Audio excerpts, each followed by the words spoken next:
सलाम वालेकुम अम्मी। बस अभी एयरपोर्ट के लिए निकला हूँ मैं, शाम तक घर पहुँच जाऊँगा। खाना घर ही जाकर खाऊंगा अम्मी।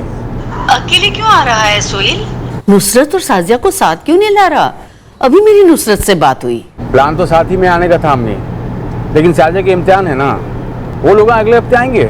सब लोग साथ आओ तो अच्छा लगता है। तो क्या करूँ मैं अब? इधर एयरपोर्ट से घर को वापस लौट जाऊँ मैं? टिकट कैंसिल कर दूँ? चुप कर, आजा चुपचाप। बड़ा आया टिकट कैंसिल करवाने वाला।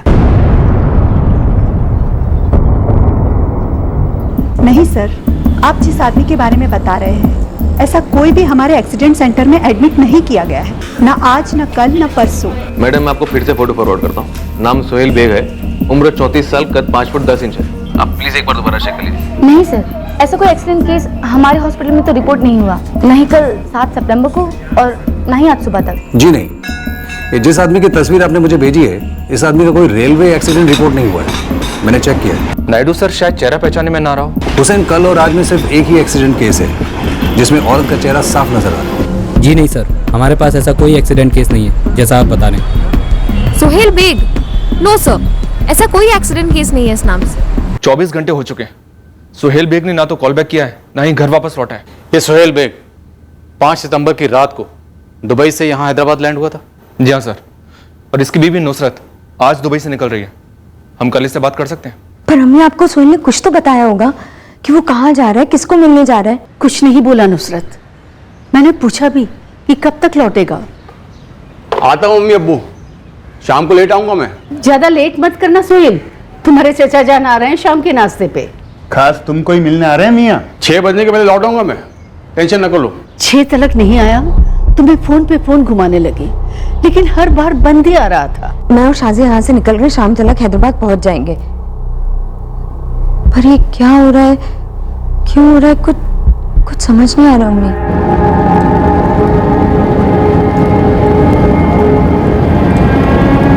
मकसद, ये आप क्या बोल रहे हैं सर? नुसरत साहिबा, मैं बोल नहीं रहा हूँ, मैं पूछ रहा हूँ। आपके शौहर 1 हफ्ता पहले दुबई से यहाँ पर आए, कोई खास वजह या कुछ और काम? जी, वो अपने अम्मी अब्बू के साथ वक्त बिताना चाहते थे। उनकी लीव्स इकट्ठा हुई थी तो मिल गई। शाजिया के एग्जाम से, इसलिए हम दोनों वहीं रुक गए। दुबई में क्या काम करते हैं आपके शौहर? जी, परफ्यूम की दुकान है, सेल्स में है। सोहेल जब जब यहाँ पर आता है तो किस किस से मिलता है? अब वो पैदा यहाँ हुआ, बड़ा यहाँ हुआ, न जाने कितने लोगों को जानता होगा। फिर मुझे बता के भी कहाँ गया कि किसको मिलने जा रहा है। यहाँ हैदराबाद में किसी से कोई झगड़ा, कोई दुश्मनी? हम पिछले 10 सालों से दुबई में रहते हैं, हमारी शादी भी वहीं हुई है, तो हमारा यहाँ हैदराबाद में किसी से क्या दुश्मनी होगी?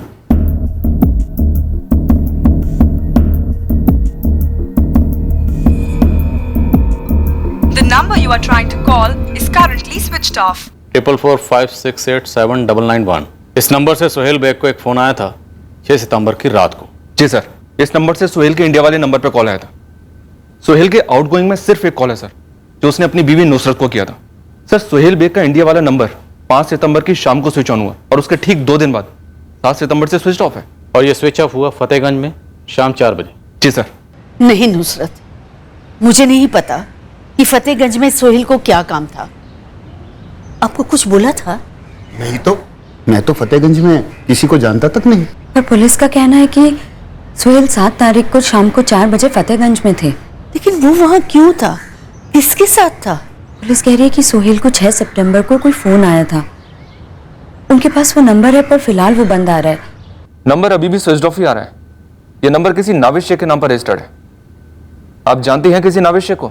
एक मिनट अम्मी, सोहेल किसी नाविद शेख को जानते हैं? नाविद शेख तो सोहेल का बचपन का दोस्त है, तो मिलिए उसे, नूरगंज में रहता है। फोन रिकॉर्ड्स में भी नाविद का एड्रेस नूरगंज ही दिखा रहा है। लेकिन सोहेल नाविद को तो हर बार मिलता है।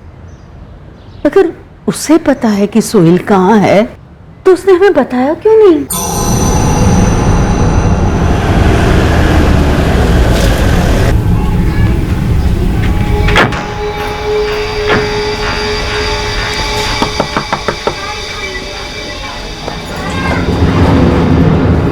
नाविद शेख यहीं रहता है? जी, मेरे शौहर है, फैक्ट्री गए हैं। उसका फोन क्यों बंद आ रहा है? परसों हमारा बेटा फोन से खेल रहा था, टूट गया। अभी नया लेना है, लेकिन उनको टाइम ही नहीं मिल रहा है दुकान जाने को। हम खुद ही जाकर देख लेते हैं कि कितना बिजी है वो और काम क्या करता है। अम्मा मियाँ जल्दी करो ना, रामू उसको देखे आना। नावेद, नावेद।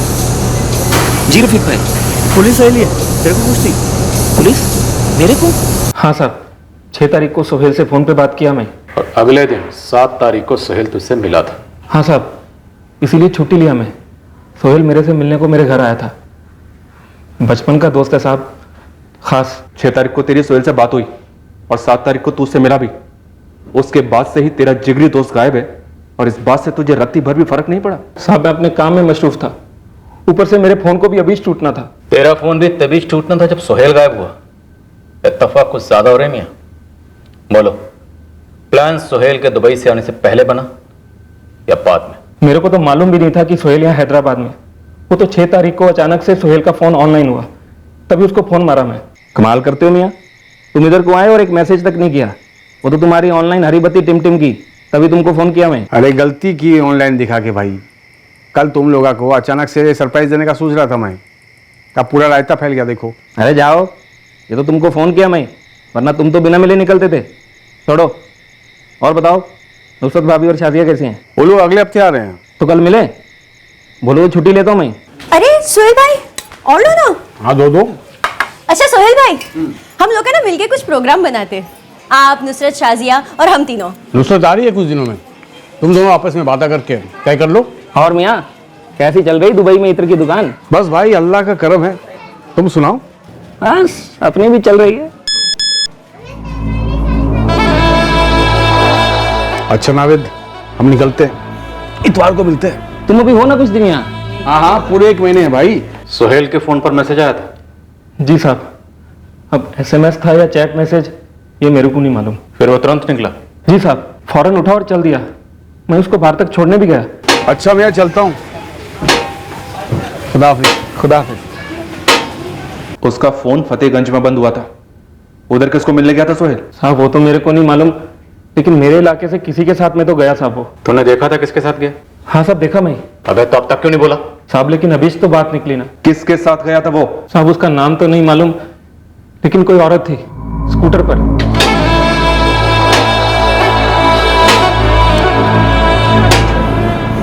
अब तू फेंक रहा है नावेद? खुदा कसम साहब। तुम दोनों ने एक दूसरे को खुदा हाफिज कहा, फिर वो गया अपने रास्ते और तू गया अपने रास्ते। फिर ऐसी कौन सी बिजली कड़की कि तू अपने लंगोटी यार के पीछे गया उसकी जासूसी करने? कैसी जासूसी साहब? मैं जैसे ही अपने घर के अंदर जाने लगा तभी मेरी नजर मेरी खुद की बाइक पर पड़ी। उस पर किसी का कोई कपड़ा पड़ा हुआ था। मैं कपड़ा उठाने गया तो मेरी नजर सड़क पे पड़ी। चल हुलिया बताओ उस औरत का। बुरके में थी साहब। हमको हल्के में बिल्कुल भी मत ले, फोड़ डालेंगे तुझे, समझा? नहीं साहब, सच बोल रहा हूं मैं। अबे नावेद, तू सोहेल को अपना बचपन का दोस्त बोलता है। वो अपने बीवी बच्चों को अकेला दुबई में छोड़कर यहां आता है, यहां किसी औरत के साथ डबल सीट गया, और तुझे मालूम ही नहीं कि वो औरत कौन है? साहब बचपन की दोस्ती अलग थी और अभी की निजी जिंदगी अलग है साहब। गोली मत देना वे, वरना यहीं अभी तुझे अलग अलग कर देंगे। बोल। साहब मेरे को नहीं मालूम। 7 तारीख को सोहेल मेरे घर को आया, उसके बाद से अभी तक सोहेल से मेरी कोई बात नहीं हुई। फोन चैट कुछ भी तो नहीं। फोन चैट कैसे होगी? उसका मोबाइल तो स्विच ऑफ कर दिया था ना तूने। चल अब सीधे बोल, उसकी बॉडी को कहां दफन किया तूने? ऐसा मत बोलो साहब, सोहेल दोस्त है मेरा, मैं इसको काय को मारूंगा? नावेद तो बचपन से ही अच्छा लड़का है साहब, वो सोहेल के साथ क्यों झगड़ा करेगा? सर सोहेल मुझसे सब कुछ शेयर करते हैं। अगर नावेद के साथ कोई प्रॉब्लम होती तो वो मुझे जरूर बताते। और जैसा कि मैंने आपको बताया है सर, हमारी लाइफ दुबई में है। गिन करके साल में सिर्फ 2-4 हफ्तों के लिए ही सोहेल हैदराबाद आते हैं। ये बुरखे वाली औरत कौन हो सकती है?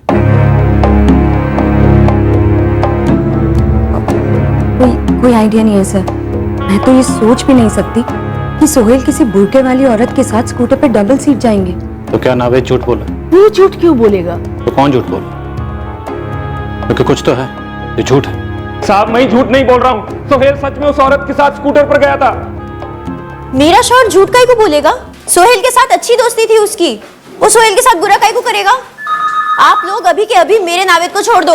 देखो नगमा, सोहेल अब तक मिला नहीं है और हम लोग ये पता कर रहे हैं कि तुम्हारा शौहर सच बोल रहा है या पतंग उड़ा रहा है। पतंग के काहे को उड़ाएगा जी?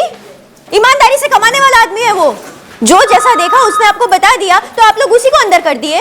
अभी वो जो भी कह रहा है आप लोगों को झूठ लग रहा है। अरे तो क्या करता वो? जाके उस सोहेल का फोटो लेके आता क्या जब वो बुरखे वाली के साथ भाग रहा था? भाग रहा था तुमको कैसे मालूम उसके बाद भाग रहा था? बोल रहा है नावेद, सोहेल ऐसे कैसे किसी नकाबपोश औरत के साथ गया और घर नहीं लौटा? मेरे को तो कुछ समझ में नहीं आ रहा सोहेल की अब्बा। तो नाविद कौन सी दुश्मनी निकाल रहा है? सोहेल को दुबई में नौकरी मिली, तरक्की की, तो शायद जल गया होगा माटी मिला। नंबर है 444321234। इस नंबर के मैसेजेस और चैट मैसेजेस मुझे दोनों चाहिए, 6 सितंबर से लेकर आज 11 सितंबर तक के। सर, नावेद के कॉल रिकॉर्ड्स में नुसरत फीचर नहीं होती, तो इन दोनों की कोई भी प्लानिंग हम फोन लेवल पर रूल आउट कर सकते हैं। और नुसरत का कहना है कि वो नावेद से 1-2 बार ही मिली है। सर, नुसरत के दुबई के कॉल रिकॉर्ड्स मंगवाना थोड़ा मुश्किल होगा इस वक्त, लेकिन इतना तो पक्का है कि दुबई और हैदराबाद के बीच कोई तो प्लानिंग जरूर की गई होगी। हुसैन, प्लानिंग तो हुई, पर ये प्लानिंग किसने की है ये फिलहाल हम नहीं जानते। क्या ये प्लानिंग नुसरत ने की है सोहेल को गायब करने की, या सोहेल ने खुद प्लानिंग की और गायब हो गया, या फिर ये किसी तीसरे की प्लानिंग है, या कोई प्लान नाकाम हुआ है? सर, नावेद कह रहा था कि सोहेल को कोई मैसेज आया था, जिसके बाद वो तुरंत नावेद के घर से निकला। डिटेल्स मंगवाई है मैंने सर, 2 दिन लगेंगे सारे मैसेज और चैट्स की डिटेल्स आने में। हुसैन, आज ऑलरेडी चौथा दिन हो गया सोहेल को गायब हुआ। डिटेल आने तक इस नावेद के स्टेटमेंट वेरीफाई करवाओ। मोहल्ले में वो अकेला तो नहीं होगा जिसने सोहेल को इस बुरके वाली औरत के साथ स्कूटर पर डबल सीट जाते देखा होगा?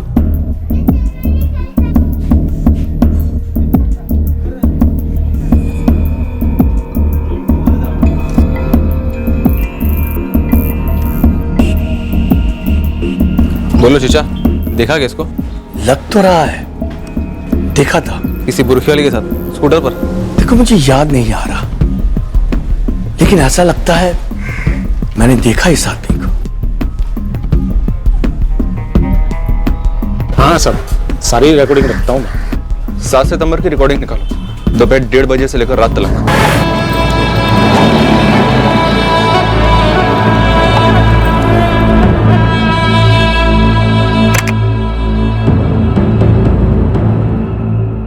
नावेद झूठ नहीं बोला।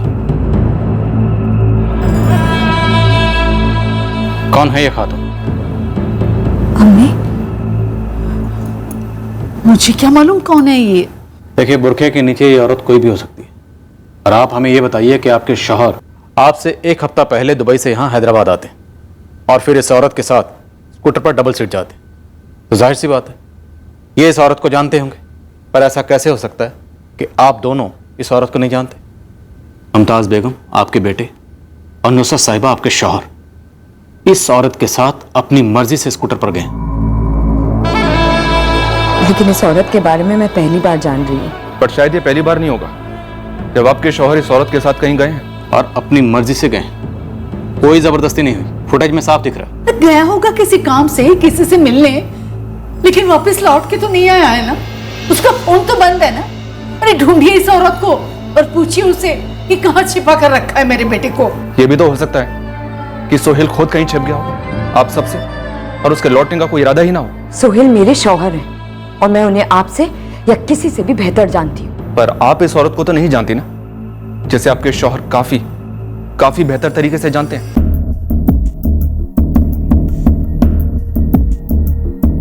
क्या मियाँ, हैदराबाद आए और हमको नहीं बताया? अरे अभी 21 दिन तो हुआ है आए हुए। तो कब मिल रहे हो? तुम बोलो। आज ही मिलते हैं। कहाँ हो तुम? नूरगंज में हूँ, अपने दोस्त नावेद के यहाँ। अच्छा, तो दोपहर में पिकअप करती हो तुम्हें? कितने बजे? 1:30 बजे। Okay, done. और फिर 1:40 पर उस खातून का मैसेज आता है। पहुंच गई हूँ, बाहर आ जाओ। सर, ये नंबर जिस पर सोहेल की ये चैट हुई थी, ये नंबर अभी भी स्विच ऑफ है।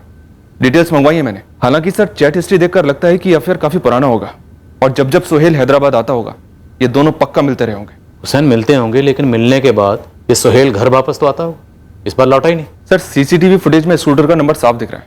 डिटेल्स मंगवाई आरटीओ से, पता चलेगा ये स्कूटर किसके नाम पर है।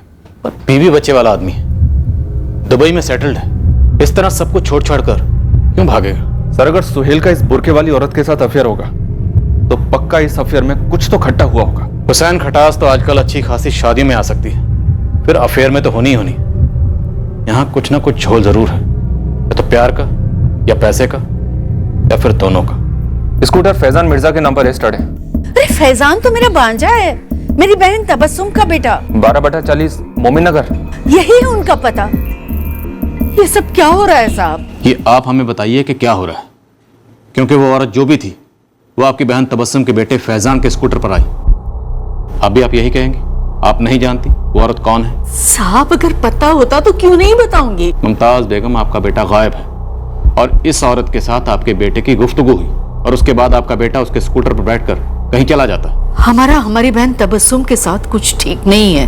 क्यों ठीक नहीं है? हमारे अब्बू कुछ जमीन छोड़ गए थे, उसी को लेके हम लोगों के बीच कुछ किरकिरी हो गई थी। कब की बात है ये? परसों बीत गए। इन बरसों में हम लोगों के बीच कुछ बातें नहीं होती सिवाय कोई शादी या वलीमा के। क्या आपके बेटे सुहेल के गायब होने के पीछे आपकी बहन तबस्सुम का हाथ हो सकता है? मुझे नहीं पता, लेकिन इतने सालों बाद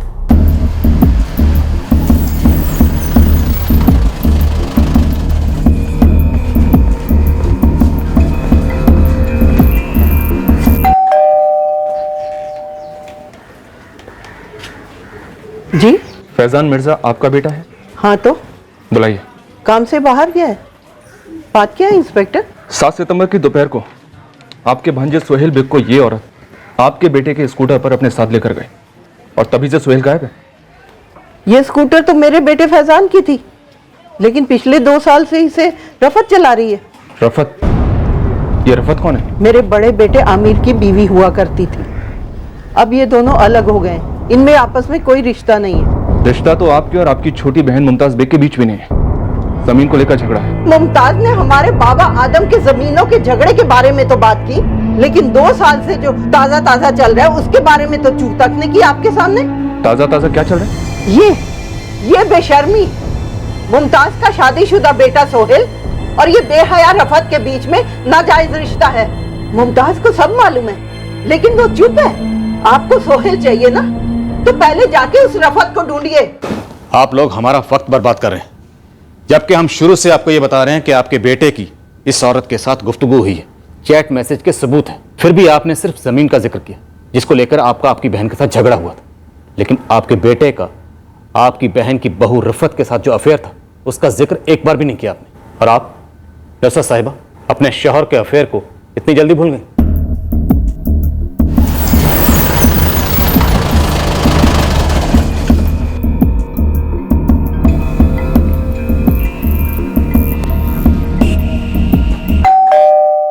रफत और सोहेल के बीच में जो कुछ भी था उस पे तो कब की मिट्टी डल चुकी है। किस पर मिट्टी डल चुकी है और कहां दफन किया है, अब ये रफत ही हमें बताएगी। सेना जी, आपकी बेटी रफत के घर पे तो ताला लगा हुआ है। मैं भी उसे लेकर परेशान हूँ, एकदम से गायब हो गई। क्या मतलब? 7 तारीख को आई थी, बच्चों को मेरे पास छोड़कर चली गई। मैंने पूछा कहाँ जा रही हो, क्या काम है, कुछ बताया नहीं।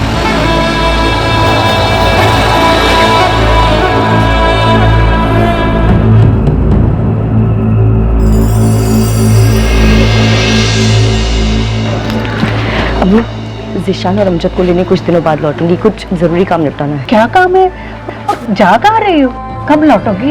अम्मी बोला ना, जरूरी काम है, जल्दी लौट आऊंगी। ज़िशान, अमजद, आपस में लड़ना नहीं और नानी जान को तंग नहीं करना। मैं जल्दी लौट आऊंगी, ठीक है? अल्लाह हाफ़िज़। सर, कॉल रिकॉर्ड्स आ चुके हैं। सुहेल जिसके साथ चैटिंग कर रहा था वो नंबर रफत के नाम पर ही है। अब तो ये कंफर्म है सर, वो बुरखे वाली औरत रफत ही है। रफत का फोन स्विच ऑफ है, घर पर ताला है और वो गायब है। कोई नहीं जानता कि वो कहाँ है, यहां तक कि उसकी अम्मी जीनत भी नहीं जानती। और अब इस पर्दा नशीन का पर्दा उठ चुका है। बेहतर होगा कि आप लोग भी अपनी नौटंकी का पर्दा गिरा दें। गिड़गिड़ा के माफी मांगी थी सोहेल ने, राजिया की कसम खाई थी। 1.5 साल पहले सब कुछ खत्म हो गया था उसके और उस कुत्ती रफत के बीच। बिरयानी को दम से उतारने के बाद भी काफी टाइम तक अंगारे गर्म ही रहते हैं। ये हो ही नहीं सकता, इस सोहेल को लेकर कहीं चला गया हो। आप तो ये बात इतने दावे के साथ ऐसे कह रही हैं जैसे आपके बेटे सोहेल ने ये अफेयर शुरू करने से पहले आपसे इजाजत ली। 2 दिन और रुक जाते ना। नक्को रे, वैसे भी बड़ी मुश्किल से छुट्टी मिली मेरे को। एक दिन भी लेट नहीं कर सकता मैं, ऊपर से शारजा का स्कूल होना। बेकार में नुसरत को शक होगा और यहाँ तुम्हारे आमिर को भी। सोहेल, खुदा ना खासा अगर हमारी मोहब्बत सबके सामने आ गई तो क्या तुम सबके सामने मेरा हाथ थामोगी? और क्यों ऐसी बातें सोच कर बोल कर अच्छे खासे मजे को किरकिरा करती है यार? मैं कह रहा हूँ ऐसा कभी कुछ नहीं होगा, समझी तुम? समझी, मजाक कर रहे थे। चल मैं निकलता है, पैकिंग भी करनी है मेरे को।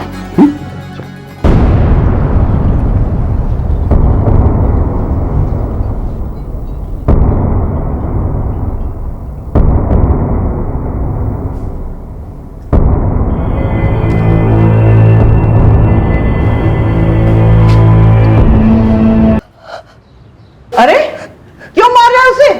आमिर भाई क्या हुआ? पता सब कुछ पता, क्या हो रहा है, किसके साथ हो रहा है, कहां कहां हो रहा है, सब कुछ पता। अरे अम्मी नाम सुनेगी ना तो पैरों तेरे जमीन खिसक जाएगी तेरी। चुन चुन के सोहेल को चुना इसने।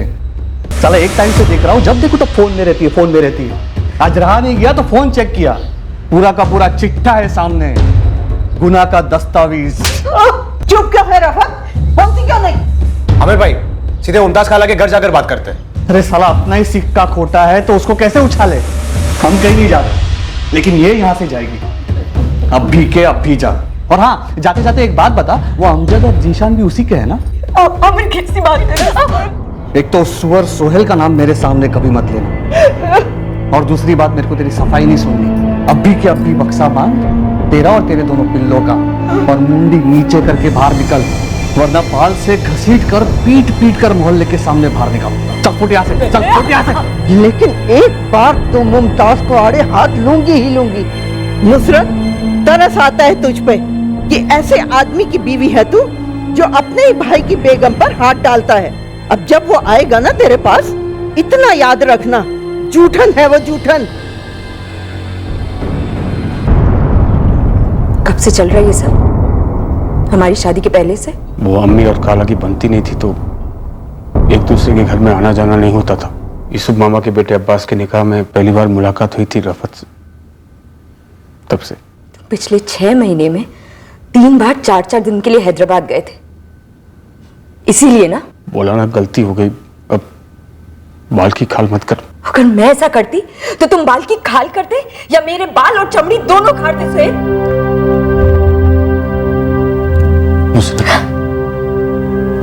देखो, फिसल गया था मैं, बहक गया था। एक बार माफ कर दे मेरे को। गलती किया मैंने, कोई कत्ल नहीं किया है। वफा का कत्ल नहीं होता सोहेल। मिट्टी डालो, हाथ जोड़ता हूं, मिट्टी डालो, आगे से नहीं होगा कभी। वैसे भी शर्म के वाले डूब रहा हूं मैं। आज के बाद रफत से बात तलक नहीं करूंगा मैं, साजिया की कसम। शाजिया की कसम खाई थी, दिल से माफी मांगी थी। उसकी आंखों में देख के लग रहा था उसे सच में बुरा लग रहा है। उसने सारा रिश्ता, जो कुछ भी था, सब कुछ तोड़ दिया था उसके साथ। पर मौजूदा हालात देखकर तो ऐसा नहीं लग रहा। नुसरत जी, रफत ने 7 तारीख को अपने दोनों लड़कों को अपनी माँ के पास छोड़ा। इसका मतलब शायद रफत और आपके शौहर के बीच पहले से कुछ तय था। कहाँ है वो पर्चा जिसमें सारे SMS है? पढ़ो, क्या लगता है क्या उन दोनों के बीच सब कुछ पहले से तय था? इंस्पेक्टर साहब, मुझे शक है कि रफत और उन लोगों ने मेरे बेटे के साथ कुछ गलत किया है। मेरे बेटे को ढूंढिए, मैं हाथ जोड़ती हूँ।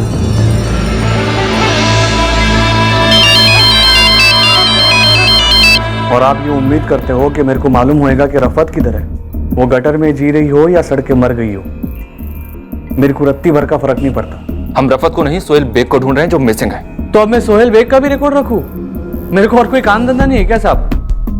देखिए साहब, अगर आपको उन दोनों की लाश कहीं मिले ना तो मुझे खुशखबरी देने के लिए फोन जरूर करना, वरना ना ही मेरा सोहेल से कोई लेना देना है ना रफत से। लेकिन तुम्हारा अपने भाई फैजान से तो लेना देना है ना। 7 तारीख को जब से ये दोनों गायब हुए ना, फैजान भी गायब है और उसका फोन भी बंद है। उसका जो भी होएगा मेरे को मालूम नहीं, मैं अभी मस्कट में ड्यूटी पे हूँ, ज्यादा बात नहीं कर सकता। पिछले 1.5 साल में सुहेल ने नुसरत से तलाक लेने की कोई पहल नहीं की, फिर अचानक भाग जाना। कॉलेज जाने वाला बच्चा तो है नहीं। इस नावेद को फिर से खंगाल दे सर, इस साजिश में इसका कुछ ना कुछ हाथ जरूर होगा। हो सकता है किसी के इशारे पर कुछ करवा दिया हो। हालांकि सर, नावेद और नुसरत के बीच अभी तक कोई भी कनेक्शन एस्टेब्लिश तो नहीं हुआ है। हुसैन, हम एक अहम किरदार मिस कर रहे हैं, फैजान मिर्जा। वो भी तो आउट ऑफ रडार है। हो सकता है इस सब की मिली जुली साजिश हो। सुहेल के माँ बाप सुहेल की मिसिंग कंप्लेंट दर्ज कराते हैं। हो सकता है सुहेल और रफत दोनों को ही गायब कराया गया। नहीं जा सकती मतलब? जब तक ये केस हल नहीं हो जाता और आपके पति मिल नहीं जाते, आप हैदराबाद से बाहर नहीं जा सकती। आप मुझ पर शक कर रहे हैं? आपको लगता है कि मैंने दुबई से रफत और सोहेल को कुछ करवा दिया है? नुसरत जी, हम किसी भी सोच को, किसी भी ख्याल को तब तक खारिज नहीं कर सकते जब तक उसे खारिज करने के सबूत हमारे हाथ में ना हो। मेहरबानी करके ऐसे फिजूल के सबूत ढूंढने में वक्त जाया ना करें और मेरे शौहर को ढूंढे। बेटा नुसरत, तुझे पता था कि सोहेल और रफत के बीच में बंद नहीं हुआ, सब चल रहा है? हाँ। तो तूने रोका क्यों नहीं? आपने रोका जब आपको पता था कि आपका लाडला आपकी ही बहन की बहू के साथ हम बिस्तरी कर रहा है। सोहेल को माफ करना मेरी सबसे बड़ी गलती थी। उसी वक्त ही खुला कर लेना चाहिए था। कुत्ते की दुम कभी सीधी होती है क्या भला?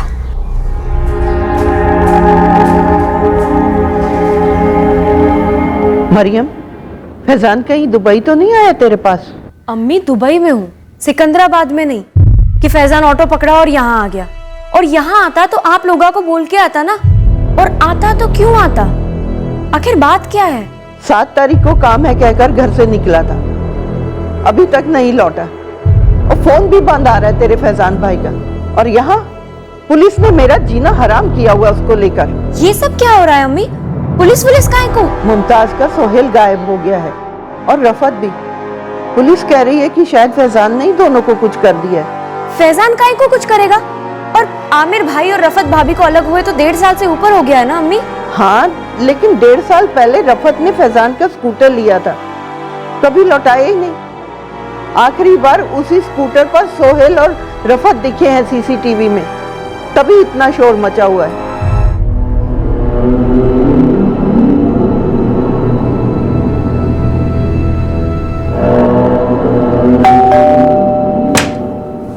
अरे आमिर भाई, सलाम वालेकुम। वालेकुम अस्सलाम। सब खैरियत? सब खैरियत। आइए ना, अंदर आइए। लीजिए भाभी। मरियम,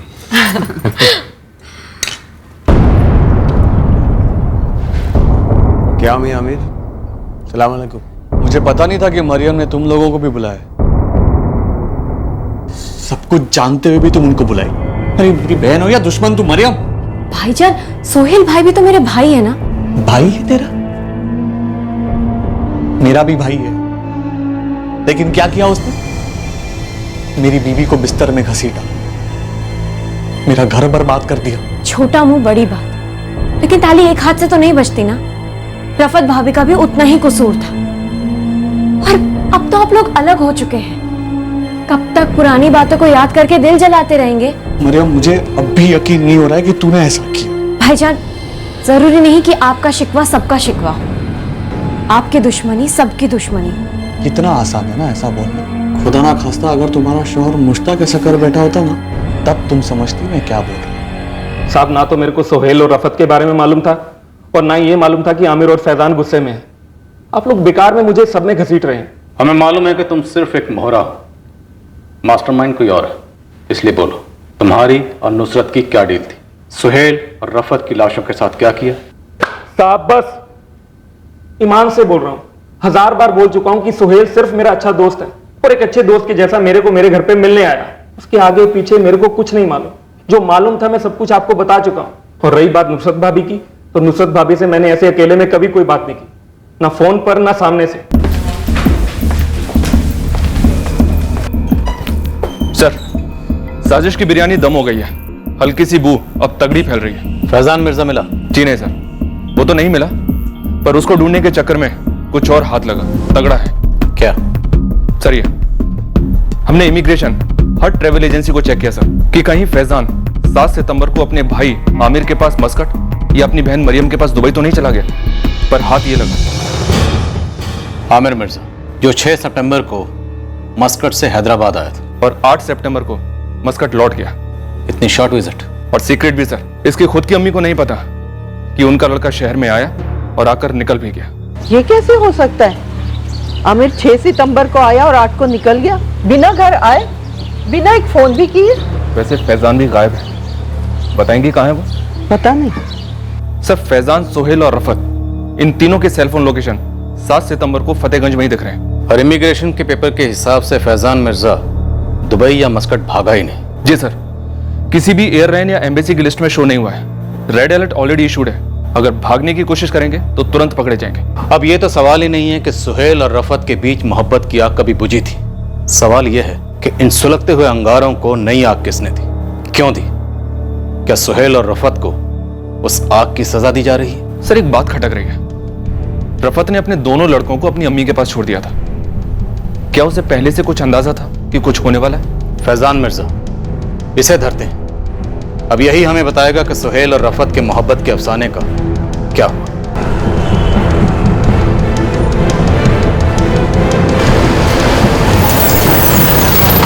सलाम साहब। बोलो इशफाक। साहब पक्का तो नहीं बोल सकता, लेकिन 8 तारीख से इधर 104 नंबर रूम में एक जोड़ा रह रहा है। रजिस्टर में नाम अहमद और रूबिया थे।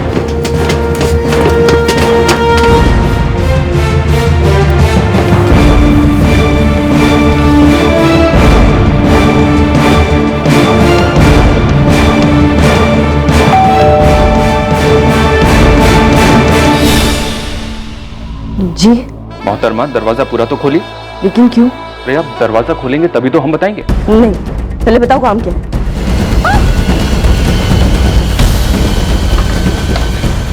बोल फैजान, सुहेल कहाँ है?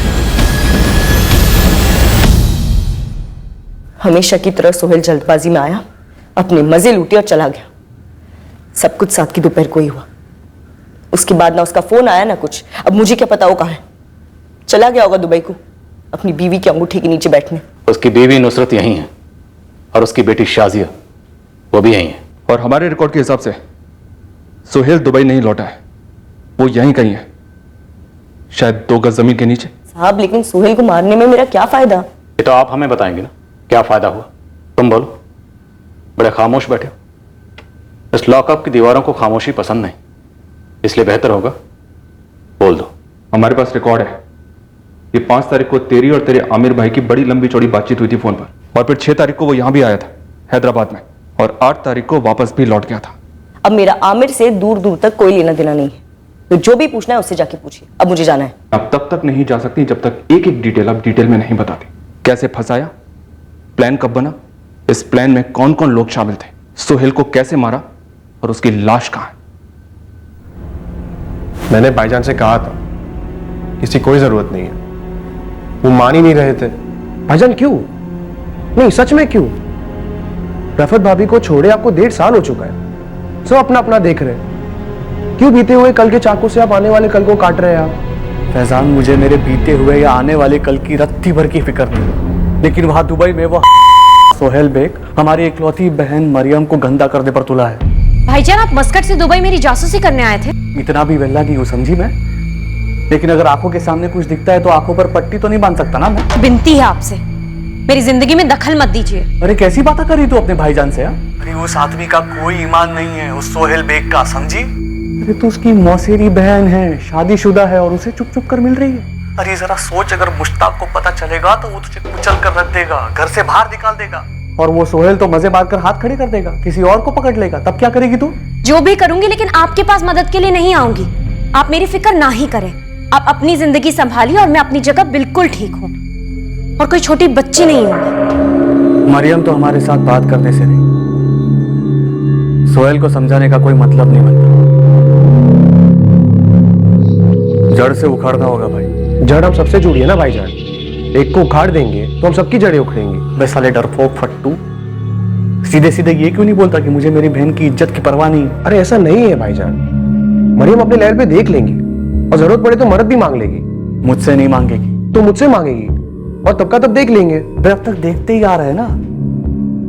तेरे सामने तेरी भाभी मेरे साथ बेवफाई कर गई, क्या किया तू? हाँ?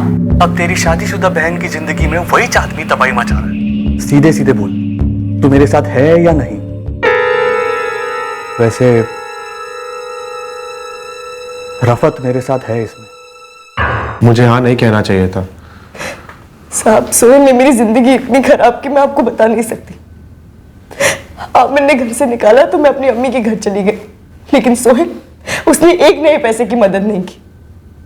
साहब, मेरी अम्मी पे कितना बोझ आया मैं आपको क्या बताऊं। ऊपर से सोहेल हर 2-4 महीने में आता था, मजे लूटता था और चला जाता था। साहब, जैसे कि मैं बनी इसी चीज के लिए हूं। तो आमिर ने मदद ऑफर की, और सुहेल को मारने का प्लान बनाया। हाँ, वादा तो यही किया था।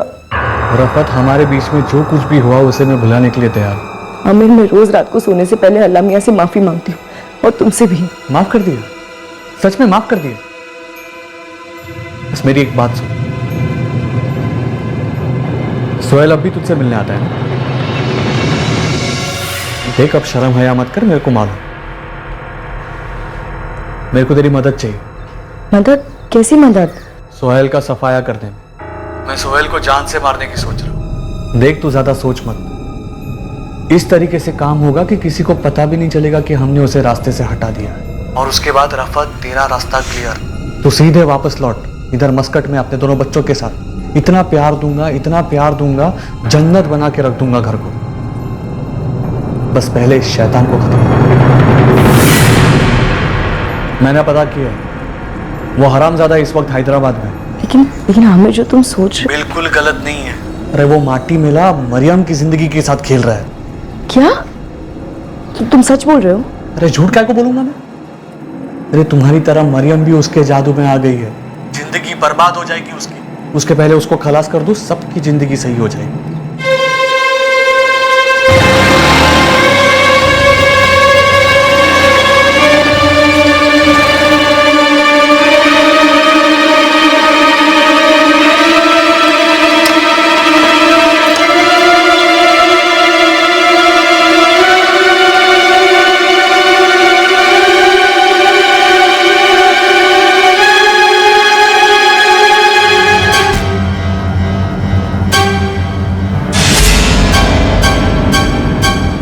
भाईजान, अभी भी कह रहा हूँ रहने दो, ये सोहेल के घर वाले बवाल कर देंगे। हाँ आमिर, मैं भी तुमसे वादा करती हूँ कि मैं दोबारा इसकी शक्ल कभी नहीं देखूंगी, और हम दुबई और मस्कट से कई दूर जाके सेटल हो जाएंगे।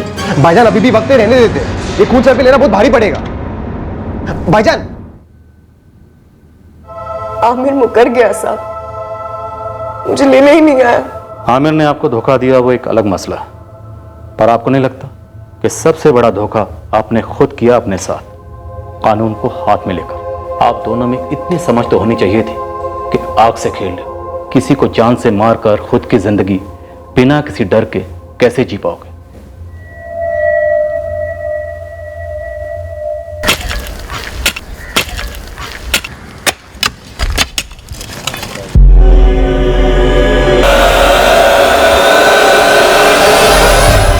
आमिर, फैजान और रफत ने सब कुछ उगल दिया और हमने सोहेल की बॉडी भी बरामद कर ली। शायद रफत उससे उब गई थी, थक गई थी सोहेल से, इसीलिए फैजान से मदद ली और खत्म कर दिया उसे। मेरा कोई लेना देना नहीं है साहब। तू सोच रहा है तू वहां मस्कट में आराम से बैठा रहेगा और हम यहाँ वहां घूमते रहेंगे, तुझ तक कभी पहुंच ही नहीं पाएंगे। मैंने कुछ नहीं किया सर, मुझे इस झूठे केस में मत घसीटो। तगड़ी फाइल तैयार कर रहा हूँ। ये फाइल इंडियन एम्बेसी में जाएगी, वहां की पुलिस के पास भी जाएगी, और फिर ये फाइल वापस आएगी हमारे पास, और फाइल के साथ चिपका होगा तू। और फिर हमारे लॉकअप में हम तुम्हारी ऐसी धुलाई करेंगे कि चीखें मस्कट तक सुनाई देंगी।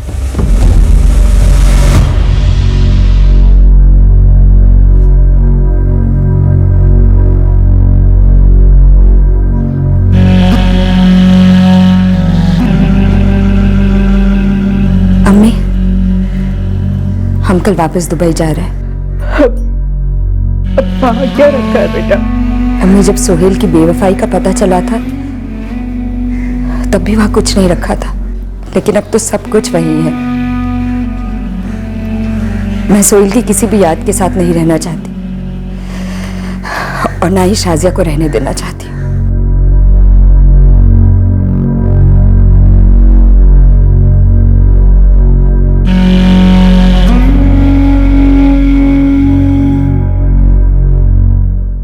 दुनिया में ऐसा कोई भी काम करना जरूरी नहीं होता जब आप अच्छी तरह से जानते हो कि वो काम आपको गलत राह पे ले जाने वाला।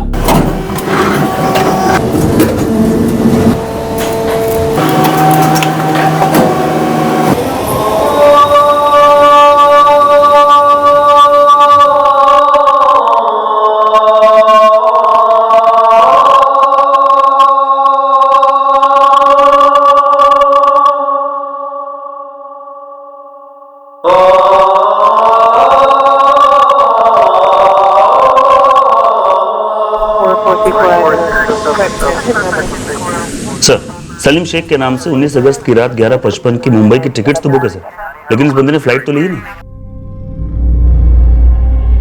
19 अगस्त की रात मुंबई के लिए सिर्फ एक ही फ्लाइट थी, 11:55 की। उसके बाद कोई फ्लाइट थी ही नहीं। लगता है सलीम शेख एयरपोर्ट पहुंचे ही नहीं। निशा जी, आपके पति सलीम मुंबई किससे मिलने जा रहे थे? जी वो तो उन्होंने हमें बताया ही नहीं। सर, अपने बिजनेस के काम से ही जा रहे होंगे अब्बू। मिराज जी, आपको कुछ बताया था आपके छोटे भाई ने? जी नहीं जनाब, हमें तो कुछ नहीं बताया, लेकिन सलीम 2 दिनों तक किसी से बात न करे, फोन न करे, ऐसा कभी हुआ नहीं। उनकी 23 तारीख की रिटर्न टिकट है। कहां से रिटर्न होंगे जब मुंबई गए नहीं तो? शायद उनकी फैक्ट्री में किसी को कुछ मालूम हो, मुंबई में उनका क्या प्रोग्राम था, किस पार्टी से मिलने वाले थे। हमने फैक्ट्री में भी फोन लगाया पर वहां पर भी किसी को कुछ नहीं पता और उनका फोन अभी तक बंद आ रहा है। निशा जी, अगर उन्होंने फ्लाइट ली होती और उनका फोन बंद आता तो हम ये कह सकते थे कि मुंबई पहुंचकर उनका फोन चोरी हो गया होगा, डैमेज हो गया होगा या फिर ऐसा कुछ, लेकिन उन्होंने फ्लाइट ली नहीं, तो जाहिर सी बात है कि किसी टेक्निकल कारण की वजह से उनका फोन स्विच ऑफ नहीं है। माजरा कुछ सीरियस है।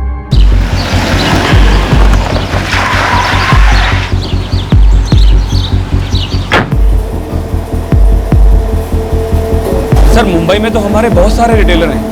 अब उनमें से कौन से वाले के साथ मीटिंग थी ये तो मुझे पता नहीं। तो किसे पता होगा? सर, सलीम भाई कट टू कट बात करते हैं, अब जितना जरूरी हो उतना ही बोलते हैं। अब अगर मुझे नहीं बताया तो किसी और को भी बताया नहीं होगा। भाभी जी ने भी फोन करके पूछा था। अम्मी, प्राइवेट कैब थी या लोकल टैक्सी?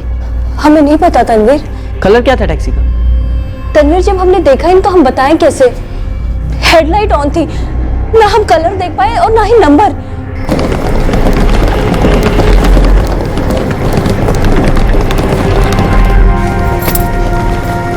अल्लाह हाफिज। पहुंचते ही SMS कर दीजिएगा। हमेशा तो करता हूँ।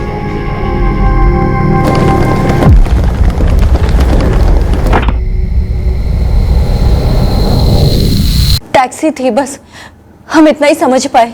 उनकी रेगुलर टैक्सी थी, किसी खास जगह से बुलवाते हैं? जी वो तो हमें नहीं पता। मिराज साहब, आप अपने छोटे भाई सलीम के साथ बिजनेस में पार्टनर हैं?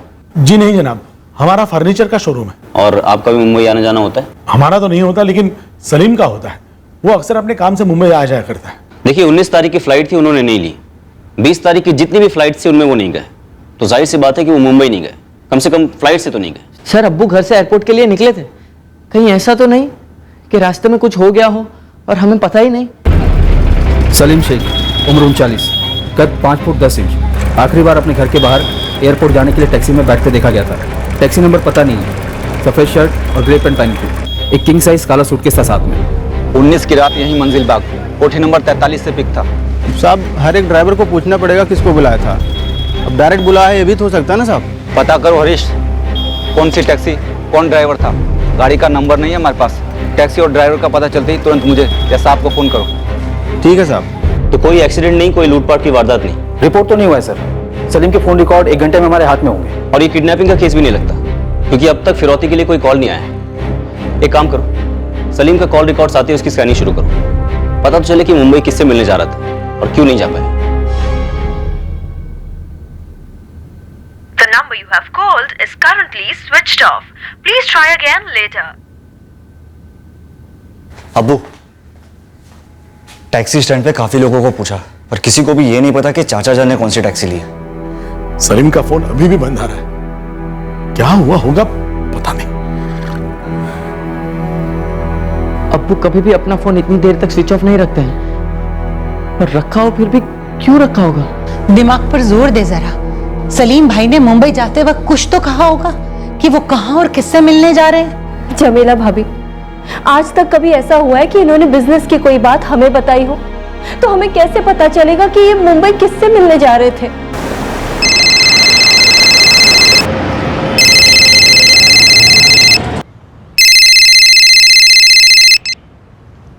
हेलो, कौन बोल रहा है? अरे भाई, आपने फोन किया ना, पहले आप बताओ कौन बोल रहे हैं? Police sub inspector Vivek Joshi. नमस्ते साहब, मैं सतीश तांबे। सलीम शेख से आपकी 17, 18, 19 अगस्त तीनों दिन बात हुई थी। जी जी, उसके पहले भी बात हुई है। 20 की सुबह वो मुझे यहाँ मुंबई में 9 बजे मिलने वाले थे, पर वो आए ही नहीं। उनका फोन भी बंद है तब से। क्यों मिलने वाले थे आपसे? सर, मैं प्लास्टिक की चीजों का होलसेलर हूँ और वो मैन्युफैक्चरर है, इसलिए। 19 तारीख के बाद उन्होंने आपसे किसी भी तरीके से कोई कांटेक्ट नहीं किया? नहीं सर, मैं उनके फैक्ट्री का माल खरीदने वाला था और हमारे बीच सप्लाई और पेमेंट की डील होने वाली थी, पर वो आए ही नहीं। दुश्मनी? वो भी अब्बू की? ना जी ना, वो ऐसे आदमी है ही नहीं जो किसी से दुश्मनी करे या बैर रखे। वो बस अपने काम से मुंबई जा रहे थे। लेकिन गए नहीं ना निशा जी। हमने मुंबई में उनके एक क्लाइंट से भी बात की जिनके साथ उनकी एक मीटिंग होने वाली थी, लेकिन वो वहां पहुंचे ही नहीं। हमने एयरपोर्ट की सीसीटीवी फुटेज भी देखी, ये सोचकर कि शायद उन्होंने किसी और नाम से टिकट बुक की हो। कोई और नाम से? ये क्या बोल रहे हैं सर आप? ऐसा क्यों करेंगे अब्बू? तुम्हारे अब्बू गायब भी क्यों होंगे तनवीर? तनवीर, मुझे लगता है कि तुम्हारे अब्बू के साथ कुछ हुआ है।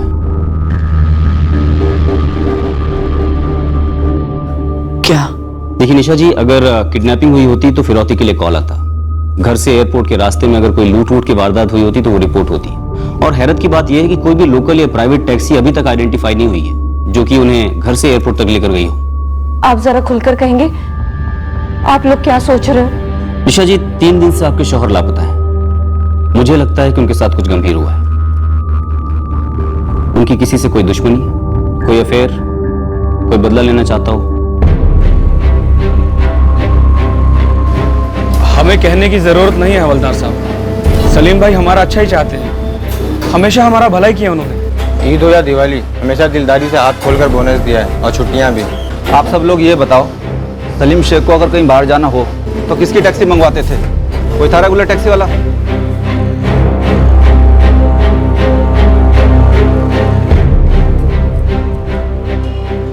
The number you have called is currently switched off. Sir, Salim के कॉल रिकॉर्ड से किसी टैक्सी ड्राइवर या किसी टैक्सी सर्विस प्रोवाइडर का नंबर नहीं मिला। बस एक ही नंबर था, 44478987, जिससे सलीम की लास्ट बात हुई थी। आउटगोइंग कॉल था और ये नंबर स्विच ऑफ है। डिटेल्स मंगवा रहा हूँ। विवेक, मुझे लगता है कि नंबर ही हमारे केस की चाबी होगी। शायद मिसेस सलीम यानी कि निशा शेख से देखने में कोई भूल हुई है। पिकअप के लिए जो गाड़ी आई थी शायद वो टैक्सी थी नहीं, बल्कि कोई प्राइवेट गाड़ी रही होगी।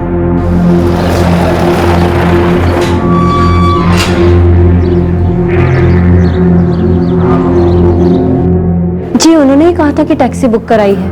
और निशा जी, क्या आपको यकीन है कि आपने जो गाड़ी देखी थी वो टैक्सी थी? एक्चुअली हमने अब्बू से कहा था कि हम ड्रॉप कर देते हैं आपको अपनी गाड़ी में, पर उन्होंने साफ मना कर दिया।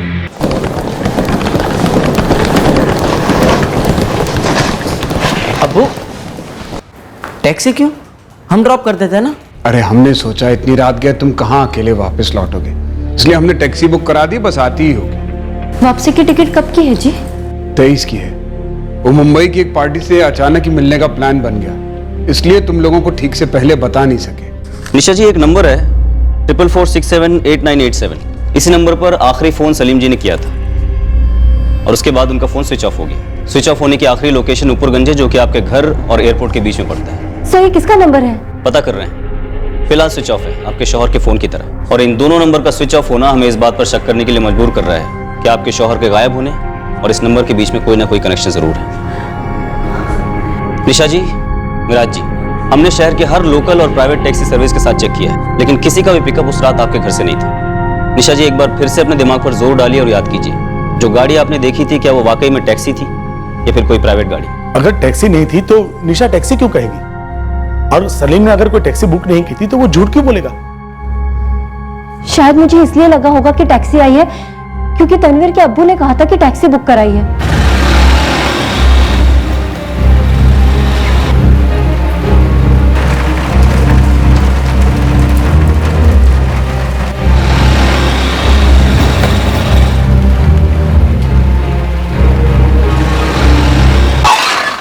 सर, सलीम की लास्ट बात जिस नंबर पर हुई थी फर्जी है, और ये नंबर जिस आदमी के नाम पर रजिस्टर्ड है उसकी भी आइडेंटिटी स्टैब्लिश नहीं हो पा रही है। मतलब नाम भी फेक है और जाली नंबर का इस्तेमाल किया जाना हमारे लिए सबसे पहला सुराग है कि कोई सीरियस क्रिमिनल कांड प्लान किया गया है और उसे अंजाम भी दिया गया है। और सर, ये नंबर 44478987, इस नंबर पर सिर्फ एक ही बार कॉल आया सलीम का, और वो भी 19 अगस्त की रात को फ्लाइट के पहले। उससे बात करने के बाद 5 दिन हुए। सलीम की तरफ से खामोशी रही है सर। तो एक इंसान खामोश कब होता है? या तो तब जब वो खुद मुंह बंद रखना चाहता है, या फिर तब जब उसकी आवाज को घोंट दिया जाता है, उसे बोलने ही नहीं दिया जाता।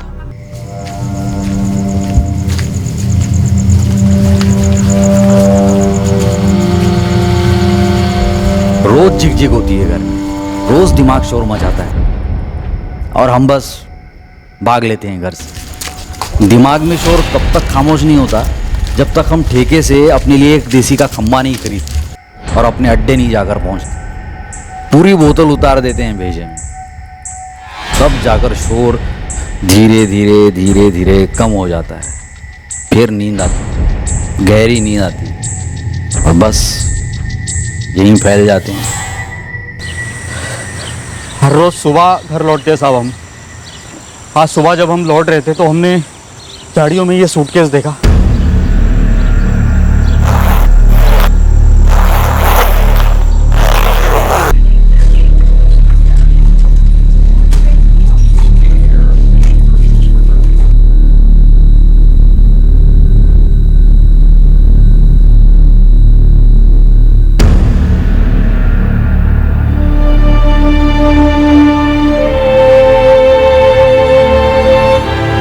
बॉडी हमें नुपुरगंज में मिली, काले सूटकेस में, एयरपोर्ट के पास।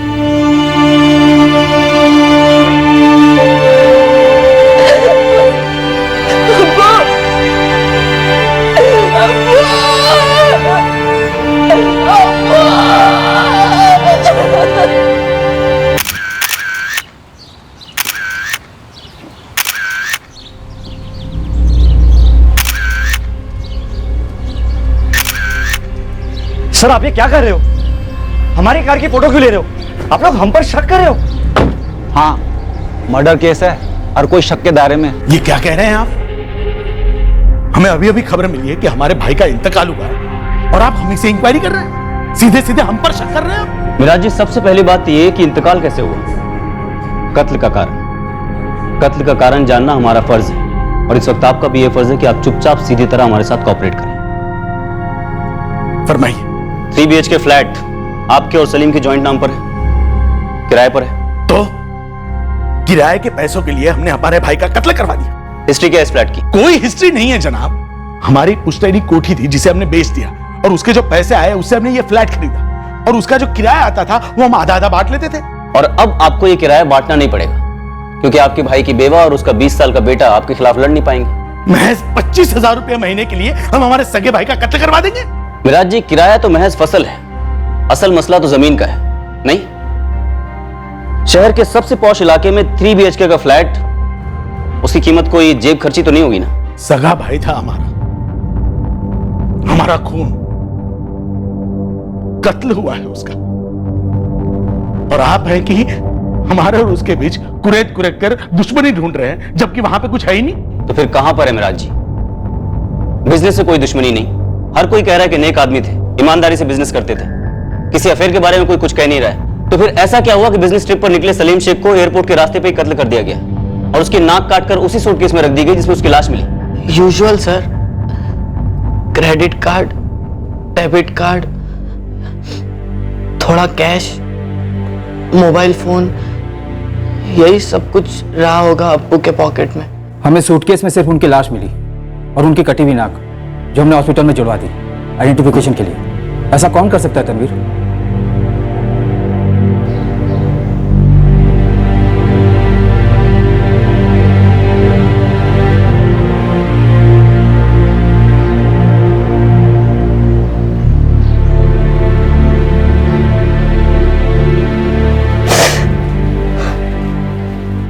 क्या ये वो गाड़ी थी जिससे आप टैक्सी समझ बैठी थी? मुझे याद नहीं मैडम। क्या इज्जत आबरू वाला कोई मसला हुआ था कभी? मतलब आपके शौहर ने किसी की बेइज्जती की हो? सर, लूट चोरी मर्डर के सारे हिस्ट्री शीटर्स का राउंड अप लिया, एक एक को तोड़ा, लेकिन किसी का हाथ सलीम शेख मर्डर केस में दिख नहीं रहा। और गहराई में जाकर खंगालो धीरज। देखो, जहां पर विक्टिम का फोन स्विच ऑफ हुआ वहीं से उसकी लाश मिली, सूटकेस में नाक कटी हुई। जाहिर सी बात है कि कोई ऑन द स्पॉट लूट या मर्डर का केस नहीं है, ये एक वेल प्लान्ड मर्डर नजर आ रहा है। हिस्ट्री शीटर्स में से सुपारी किलर्स को अलग से लेके उबालो, कोई ना कोई कुछ जरूर बोलेगा। विवेक, सलीम की नाक काटी गई, कहीं ना कहीं कोई घायल है जिसके मन में सलीम के लिए भयंकर गुस्सा था, और मुझे लगता है कि कोई बिजनेस राइवलरी नहीं बल्कि उसके घर के अंदर की बात है। सर, शेख खानदान के हर सदस्य की फाइल बन रही है।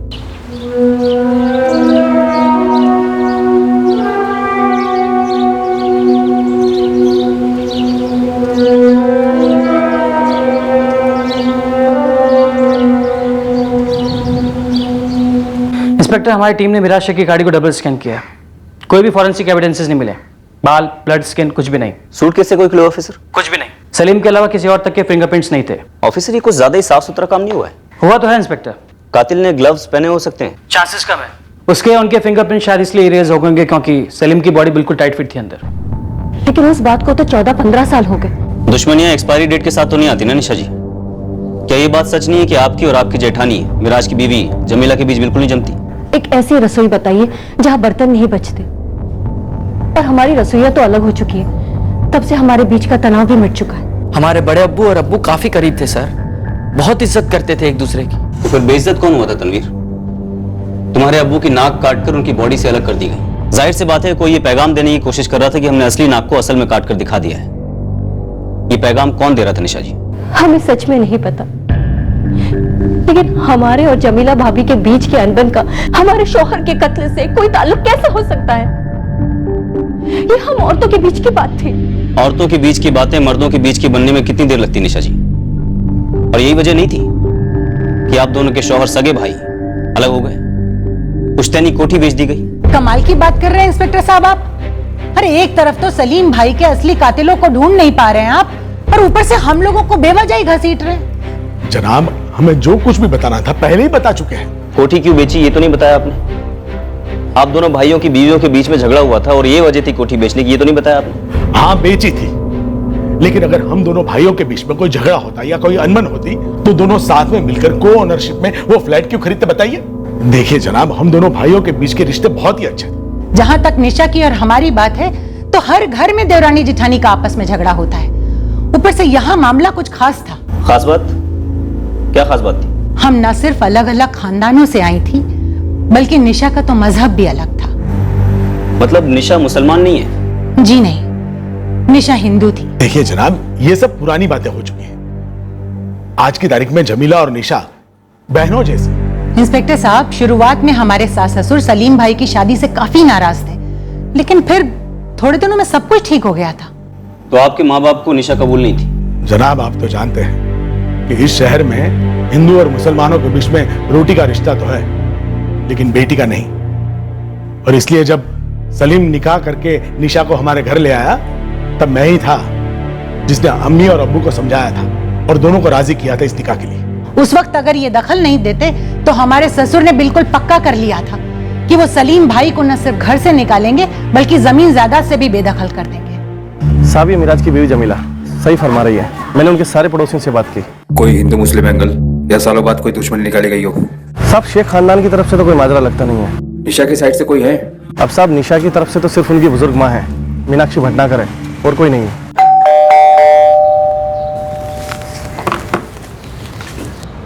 जी, खबर मिली हमें, हमारे दामाद की हत्या हो गई। तो मीनाक्षी जी, आप गई नहीं अपनी बेटी निशा से मिलने? हर चीज आपके आंखों के सामने हो, ये कोई जरूरी तो नहीं है। हम गए थे, तब आप नहीं थे। नाखुश थी आप निशा की पसंद से?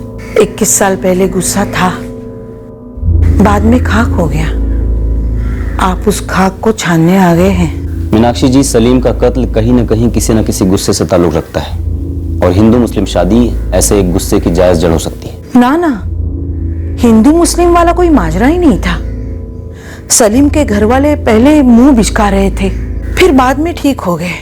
कॉलेज में निशा और सलीम एक दूसरे के साथ पढ़ते थे, अच्छी दोस्ती थी दोनों की। और बात जब शादी तक पहुंची, हमें ऐसी एक बात पता चली जो हमें ठीक नहीं लगी। क्या बात? सलीम पहले से ही शादीशुदा था, उसका एक बेटा भी था। अच्छा?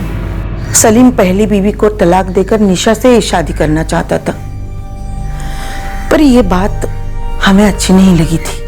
पहले तो वो किसी दूसरी औरत का घर तोड़ रही थी, और दूसरी बात यह है कि यह आदमी अपनी बीवी और छोटे से बच्चे को छोड़ सकता है, तो निशा के साथ भी।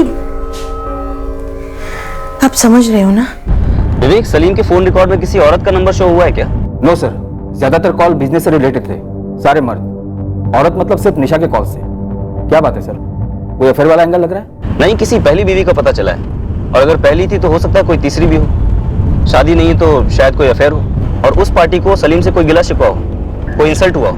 वो कहते हैं ना कि नाक कटी हो। बताया नहीं, मतलब हमारे जहन में ही वो बात नहीं आई। निशा जी जरा दिमाग पर जोर डालिए और याद कीजिए, कहीं ऐसा तो नहीं कि आपके शौहर का कोई अफेयर चल रहा था और ये बात भी आपके जहन में ना आई हो। ऐसी कोई बात नहीं थी, हमारी लव मैरिज थी और हमारी लव और मैरिज आखिर तक बरकरार थी। आपके शौहर की पहली बीवी को भी यही एतबार होगा ना। वैसे क्या नाम है इनका, कहाँ रहती है? यही इसी शहर में रहती है, फरजाना नाम है उनका। लेकिन 21 साल पहले ही उनका और हमारे मरहूम शौहर का तलाक हो चुका था। तलाक रिश्तों के बीच होते हैं निशा जी, जज्बातों के बीच नहीं। एड्रेस बताइए इस फरजाना का।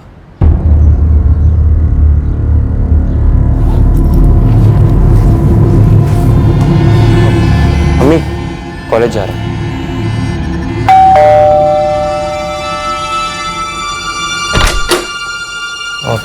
जी तुम अमजद सिद्दीकी हो गए?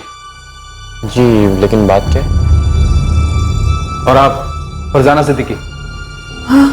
सलीम शेख को खुद मार डाला या फिर किसी को सुपारी दी? 21 साल में एक बार मिलना तो दूर, फोन पर भी कभी बात नहीं हुई उनके साथ। और आप पूछ रहे हैं खुद मारा या सुपारी दी? हम या हमारा बेटा क्यों मारेंगे? उन्हें मतलब ही नहीं बनता सर। सर वो इंसान हमारी जिंदगी में कोई मायने नहीं रखता, पर हमें हमारा फ्यूचर अच्छा खासा दिखाई दे रहा है, तो फिर क्यों उसे मारकर एक नया धब्बा अपने सर लेंगे? हमारी बात मानिए सर, हमारे घर में जिक्र भी नहीं होता उसका। हमें या हमारी अम्मी को उस इंसान के लिए कोई गुस्सा, कोई फ्रस्ट्रेशन कुछ नहीं है, बल्कि कोई फीलिंग ही नहीं है। 19 अगस्त को तुम कहाँ थे अमजद? शहर में ही था, सुबह कॉलेज, शाम को दोस्त और फिर घर। आप यकीन नहीं करेंगे, अभी जब आपने बताया तभी हमें पता चला कि मर्डर हो गया है। फरजाना जी कितना गुस्सा उमड़ा होगा ना आपके रगों में। 21 साल पहले जब सलीम ने आपको तलाक दिया और निशा से शादी कर ली। अब क्या कह सर ये सब फिजूल की बात है, बल्कि आप सबके सब मिलकर हमारे साथ एक भद्दा मजाक करें। सर मैं आखिरी बार कह रहा हूं, हमें या हमारी अम्मी को उस इंसान के लिए किसी भी तरह का गुस्सा नहीं था, बल्कि कुछ भी नहीं था। चलो अम्मी। और हाँ सर, आज के बाद जब तक आपके पास कोई ठोस सबूत ना हो, हमें डिस्टर्ब ना करें। थोड़ा बहुत लो तो हम भी जानते हैं। आज के बाद जब तक कोई अरेस्ट या सर्च वारंट ना हो, हमारे घर ना आए। काफी अकड़ बंदे में। विवेक अकड़ से ज्यादा नाराजगी है, और जब कोई इस कदर नाराज हो तभी जाकर वो किसी लाश की नाक काट सकता है या कटवा सकता है। इसकी कुंडली निकालता हूं मैं। एक भी डिटेल, एक भी एंगल छूटने ना पाए। इस लड़के के कॉन्फिडेंस के पीछे इसके अंदर उबल रही नफरत का लावा भी हो सकता है। अम्मी आप यहीं से घर निकल जाओ, मैं कॉलेज चला जाता हूँ। संभल के जाना बेटा, कॉलेज के बाद सीधा घर आना।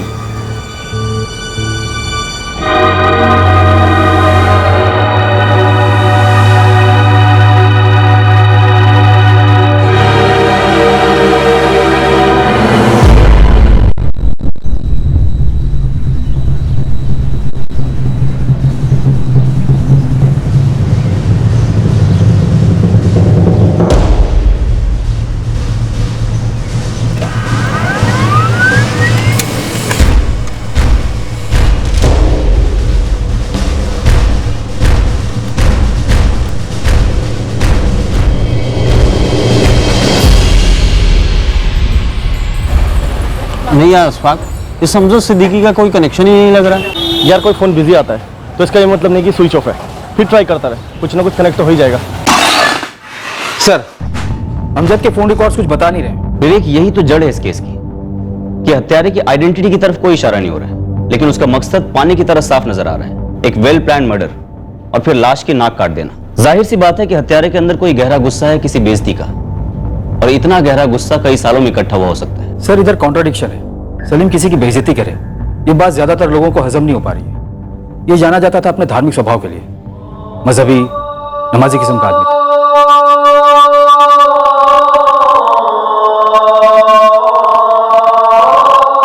पिछले साल हज करके आया था, एक टाइम की नमाज नहीं छूटी, हर साल रोजे रखता था। बस एक ही बात थी शायद जो उसकी फैमिली को खटकी थी या खटक रही थी, कि उसकी वाइफ हिंदू है। उसके अम्मी अब्बू सब खिलाफ थे उसके। लेकिन विवेक वो माजरा तो सॉल्व हो गया था ना, निशा को उसके पेरेंट्स ने कबूल कर लिया था। शायद मजबूरन होगा, दिल का गुस्सा नासुर बनता गया कि मजहब के बाहर शादी कर ली, बिरादरी में नाक कटा दी। तो इस थ्योरी के हिसाब से तो कातिल शेख परिवार के अंदर से क्यों होना चाहिए? अब इन दोनों भाइयों के अब्बू और अम्मी तो रहे नहीं, तो परिवार में बचा कौन? सलीम का बड़ा भाई मिराज, उसकी बीवी जमीला और उन दोनों का बेटा आमिर।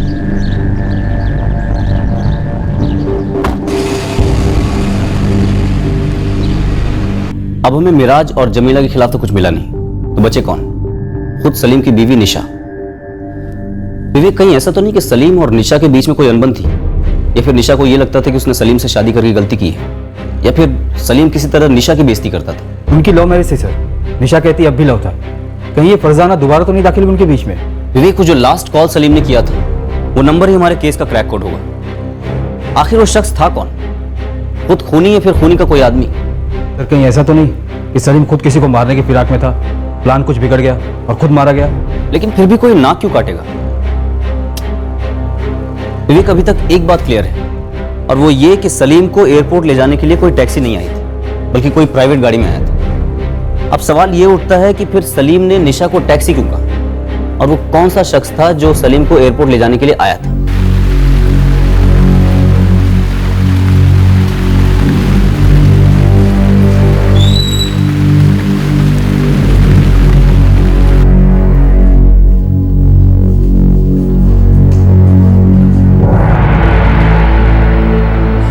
देख, चिल कर और थोड़ा टाइम जाने दे। परफेक्ट तब होगा जब भी सालों को एक भी सिंगल सुराग नहीं मिलेगा, और फिर वो खुद ही केस क्लोज कर देंगे।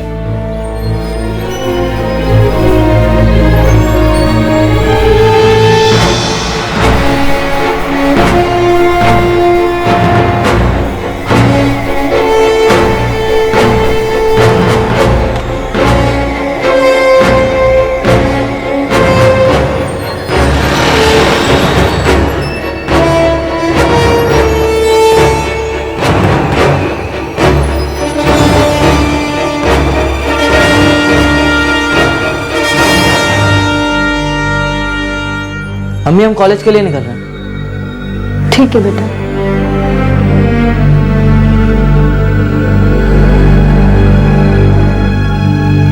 टैक्सी वाला डाउट सही निकला। जो गाड़ी सलीम शेख को लेने आई थी वो टैक्सी थी ही नहीं। और दूसरा अनुमान जो हम लगा रहे थे कि ये केस किसी की इज्जत उछलने, किसी की नाक कटने से रिलेटेड है, वो भी सच साबित हुआ। और उसके बाद भी हम मास्टरमाइंड तक नहीं पहुंचे, ना ही हम उस तक पहुंचे जिसने इस कत्ल को एग्जीक्यूट किया था। हम उस तक पहुंचे जिसने ये कांड नहीं किया था। नाम बोल भाई। देखो, मेरा नाम नहीं आना चाहिए। धंधे की कसम, नहीं आएगा। अब बोल। देखो, वो किस हद तक की सुपारी में शामिल था ये तो मुझे नहीं पता, लेकिन 19 की रात को वो नुपुरगंज गया था, और जिस काम के लिए गया था वो कैंसिल हो गया। कैंसिल मतलब? ये तो मुझे नहीं पता, वो तुम खुद पता कर लेना। आरिफ नाम है उसका, कपूरी बाग थाने के लॉकअप में है, और कल ही किसी चोरी के केस में अंदर हुआ है।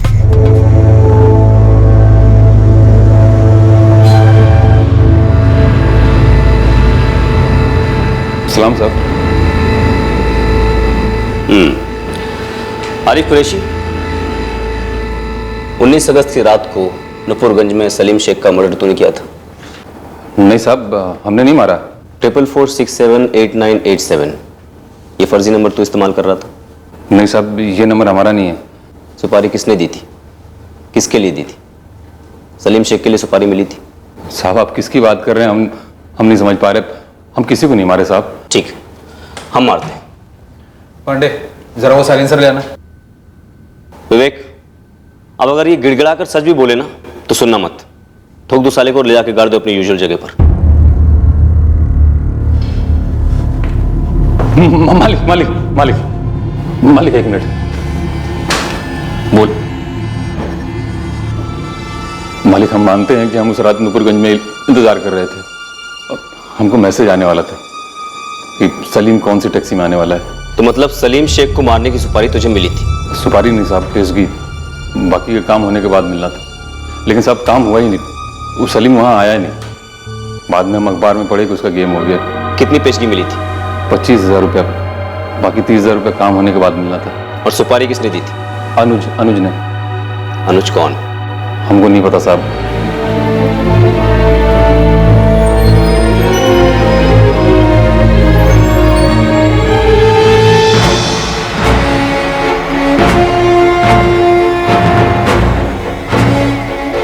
इसे खत्म करना है। हो जाएगा, पर पैसे वो जो फोन पे बोला था। 25 अभी और 30 काम के बाद। पूरे है ना? हाँ, टाइम और जगह मैं तुम्हें बाद में बताऊंगा। फिर 19 को हमको अनुज का फोन आया, बोला आज रात गेम है, एयरपोर्ट के रास्ते सलीम टैक्सी में जाएगा। फिर हम उसको अपना नया नंबर दे दिया। जो तूने जाली बनवाया था इस काम के लिए। जी साहब, लेकिन काम हुआ नहीं। उस रात अनुज का फिर फोन आया। हेलो हेलो, अनुज बोल रहा हूँ। अरे यार, हम कब से इंतजार कर रहे हैं। तुम टैक्सी का नंबर भेजने वाले थे ना? तुम निकल लो वहां से, काम कैंसिल है। क्यों? अरे कोई क्यों नहीं, बस काम नहीं हो रहा। साले, सलीम के नंबर से कॉल आया था तुझे। सलीम के नंबर से, जिसकी मौत हो चुकी है। कौन है अनुज जिसने सलीम के नंबर से तुझे फोन घुमाया? हमको बस इतना पता है कि उसका नाम अनुज है। हमको पहले दिन से उसके नाम पे डाउट हो रहा था कि फर्जी है। ये था? नहीं साहब, वो लड़का था बिल्कुल यंग। ये भी नहीं था साहब। ना,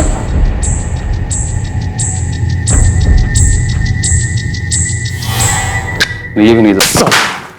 इसका मतलब ये कि अनुज कोई था ही नहीं। तूने खुद सलीम शेख का कत्ल किया। अब ये बता, किसके नाम को छुपाने की कोशिश कर रहा और कितना पैसा मिला इसके लिए तुझे? मैं क्यों किसी को छुपा के अपनी जान पे लूंगा? इस अनुज से 2 बार बात हुई थी तेरी। हाँ, दूसरी बार फर्जी नंबर था तेरा। पहली बार कौन सा था? पहली बार भी फर्जी था। नंबर बोल। नंबर याद नहीं साहब, इस्तेमाल किया फिर फेंक दिया था। और इफ कुरैशी, तुझे भी उसी तरह फेंक देंगे क्योंकि तू किसी काम नहीं आ रहा हमारे। एयरपोर्ट के रास्ते पर मार डालने का प्लान बनाया गया। और ये प्लान वही बना सकता है सर जिसे मालूम हो कि सलीम शेख ये टाइम पर एयरपोर्ट जाने वाला है। यानी कि कोई करीबी, शायद कोई घर का। और आरिफ के हिसाब से वो कोई यंग सा था, शायद तनवीर शेख, सलीम का बेटा। और ये तनवीर शेख शायद आरिफ के सामने आया ही नहीं, इसने किसी और के कंधे पर बंदूक रख के फायर किया है। तनवीर शेख को भी उठा लेता हूँ सर। नहीं विवेक, अभी नहीं। इस तनवीर शेख को स्कैनर पे डालो, पता तो चले कि इसने आरिफ के पास भेजा किसको था और अपने ही बाप को मार डालने की सुपारी इसने क्यों दी।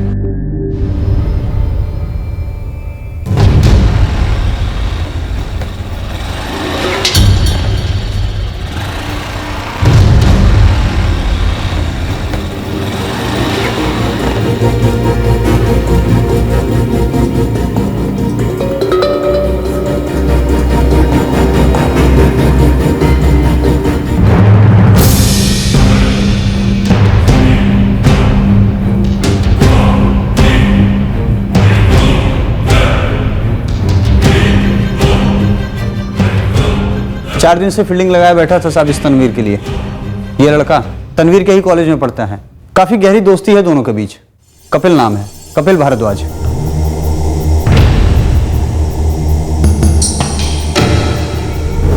हाँ साहब, यही अनुज है। इसे खत्म करना है। हो जाएगा।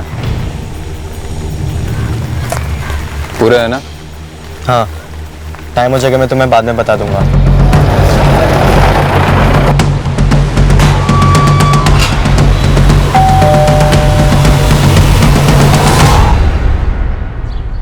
तनवीर को बुलाएंगे जरा। कातिल का पता चला? थोड़ा बहुत पता चला है, बाकी तो तनवीर खुद ही बताएगा। हमें वो गाड़ी मिल गई है जिसमें बैठकर सलीम जी एयरपोर्ट गए थे। निशा जी, आपने तो देखा था ना, वो गाड़ी में ही बैठकर गए थे। तो फिर ये तुम्हारा दोस्त कपिल उर्फ अनुज, तो ये क्यों कह रहा है कि वो गाड़ी में बैठकर गए ही नहीं थे?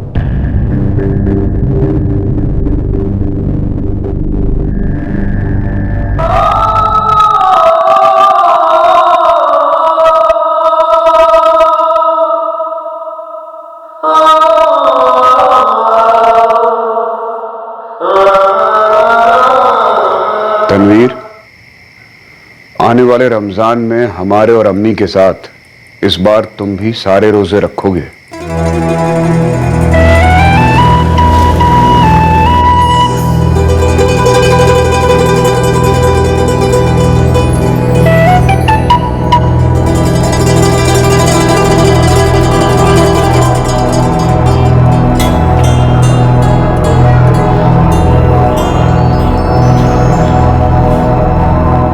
पूरा नाम जानवी तिवारी है।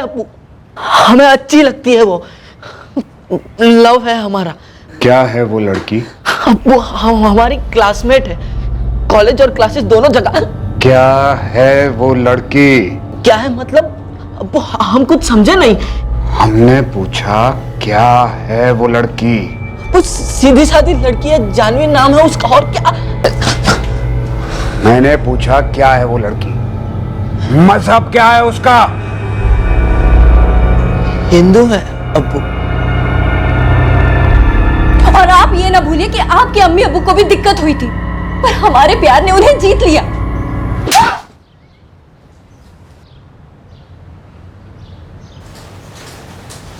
वो सलीम कितना अलग था जिससे हमने निकाह किया, जिसके लिए अपना सब कुछ छोड़ दिया। वो सलीम गलत था।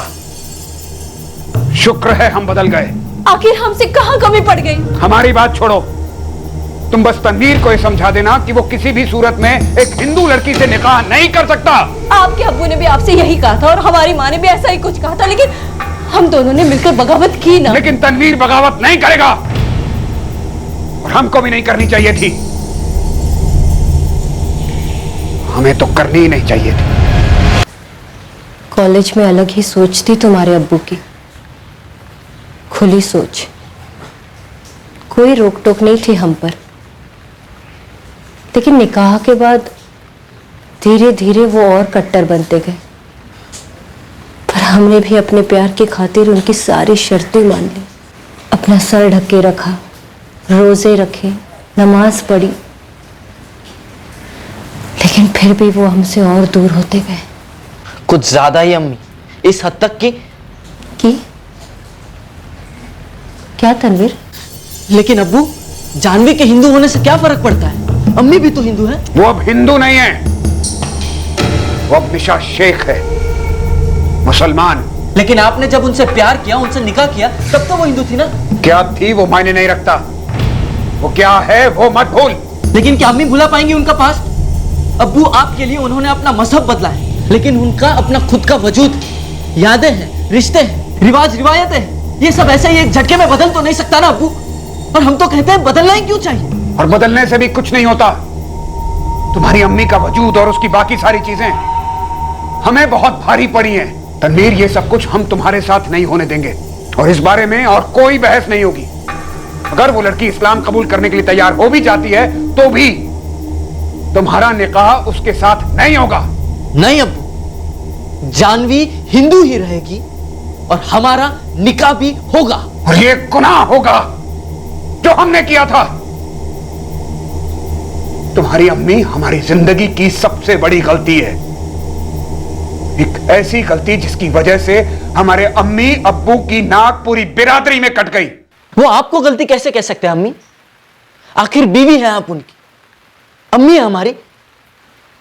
बस अब उनको जो कहना है कहें, लेकिन हमारी नजरों में ना ही आप गलती हैं, ना ही हम गलती हैं, और ना ही जानवी के साथ हमारा रिश्ता गलत है। किसी से प्यार करना, उससे निकाह करना, उसे खुश देखना गलत कैसे हो सकता है अम्मी?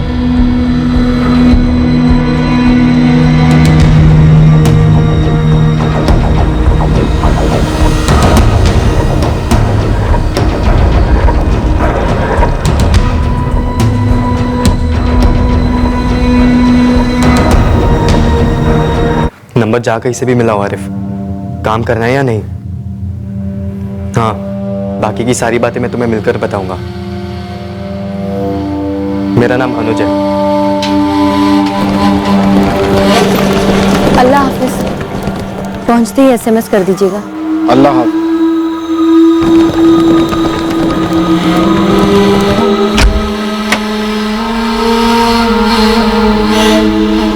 कपिल, अब्बू टैक्सी स्टैंड के लिए निकल गए हैं।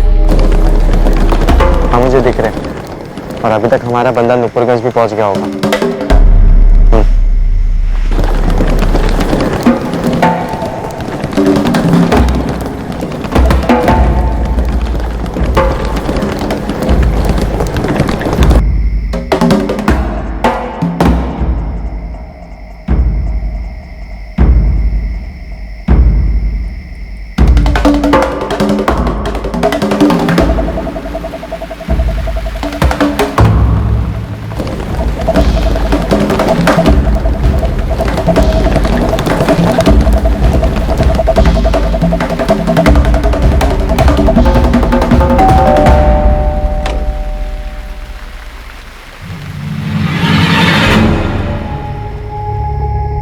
तनवीर, वहां पर कोई टैक्सी नहीं थी यार। तेरे अब्बू फिर से घर की तरफ चलते हुए आ रहे।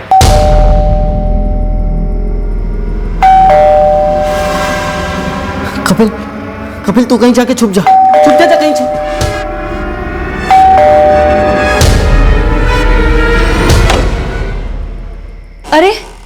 क्या हुआ, आप वापस आ गए? अरे टैक्सी नहीं मिली। अरे तुम कह रहे थे ना तुम हमें ड्रॉप कर दोगे, ड्रॉप कर दो चलो।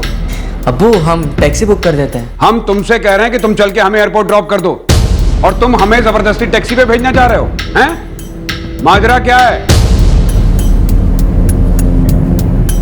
क्या चल क्या रहा है यहाँ हमारी पीठ पीछे? अभी जब हम घर लौट के आ रहे थे तो हमने देखा वो तुम्हारा नालायक दोस्त भागता हुआ यहाँ पर आया। कहाँ है वो? बुलाओ उसको। क्या हो क्या रहा है यहाँ पे? निशा, निशा तुम कुछ बोल क्यों नहीं रही हो?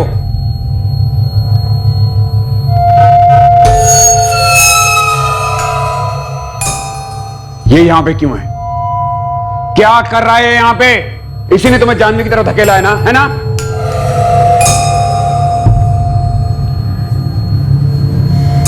अब्बू बेस्ट फ्रेंड है ये हमारा, और हम जानवी से प्यार करते हैं, उसमें सपोर्ट करता है ये हमारा, जैसे अम्मी करती है। लेकिन जिस तरह आपने अम्मी को इतने साल अपने हाथों में कठपुतली बनाकर रखा, हम जानवी के साथ ऐसा नहीं करेंगे। इससे पहले कि तुम हमारी नाक काटो, हम तेरी गर्दनी अलग कर देंगे। एहसान फरामोश। हमारे तनवीर और उसके दोस्त कपिल ने सिर्फ लाश ठिकाने लगाई है, कत्ल हमने किया है। हमें झूठ बोल रही है सर, हमें बचा रही है। अब्बू का कत्ल हमने किया है। क्या कमाल की टीम है माँ और बेटे की। पहले हमें घुमाने में साझेदारी और अब गुनाह कबूल करने में भी साझेदारी। और निशा जी, अगर आपको इतनी ही घुटन हो रही थी तो आप तनवीर को लेकर अलग हो जाती, जी लेती अपनी आज़ादी की जिंदगी। कम से कम बात यहां तक तो नहीं पहुंचती ना। आज़ादी सिर्फ उनकी थी सर, चैन की सांस सिर्फ वो ले रहे थे। तो उनकी सांसें रोककर तुम अब चैन की सांस लोगे, है ना? उनकी नाक काटकर तुम्हारी नाक ऊंची हो गई, और अब जब जेल में सड़ोगे तो जानवी का सर तो फक्र से ऊपर उठ जाएगा कि मेरे प्यार के लिए क्या कुछ नहीं किया तनवीर ने। आपको बेशक अपने बेटे का साथ देना चाहिए था, लेकिन उसे सही रास्ता दिखाने के लिए।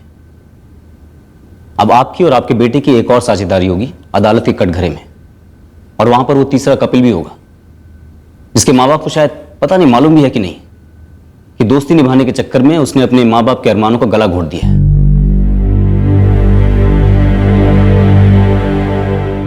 तनवीर कम से कम मुझसे एक बार बात कर लेता। मैं समझाने की कोशिश करता सलीम को,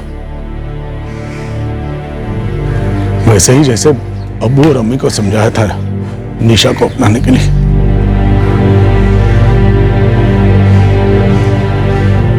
या अल्लाह, क्या कर दिया तनवीर ने।